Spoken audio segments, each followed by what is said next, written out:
Yes people, this is a quick how-to on stripping the front end on the E63S. We'll be talking you through the process and the actual tools needed. So let's not waste any more time, let's get started. To start off, I'm going to start by removing all the screws along the top. There's some in here, which I believe are T20s. You have T25s, and then inside the wing, we've got T27s. Along the front there, we've got 8 mils, and then further back, we've got 13s. It'll just be plugs on the inside, and then, yeah, be ready to come off.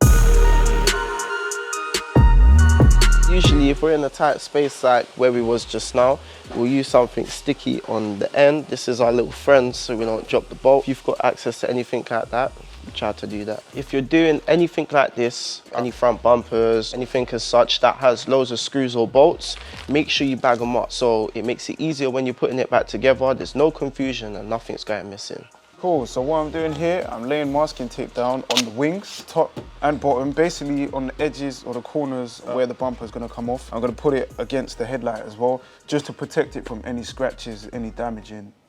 Anything getting damaged. You know what I mean.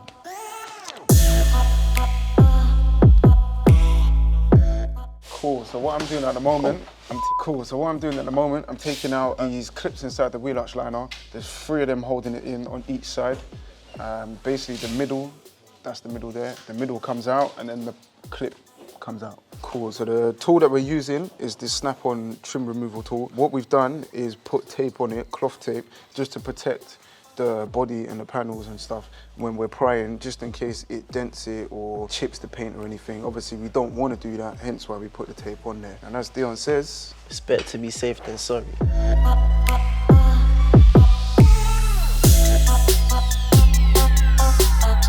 So the last screw left to take out is 10 mil.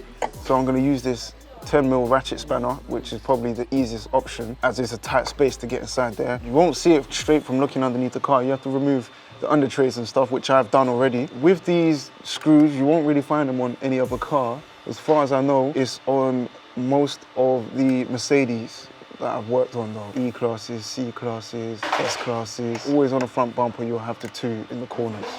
So that's something to look out for when you're stripping them.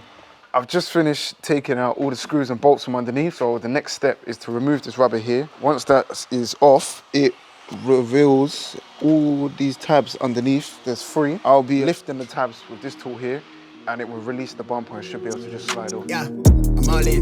Brody on the line, I'm tapping in. Got out here pulling the strings for me. A girl on the line, she fit. So now the top's released, we're just releasing the sides. What I should add in, there's a little locator that actually slides inside the wing and locks the bumper into place. So all you want to do when removing it or trying to take it off, you kind of push the bumper forward and the locator will pop out.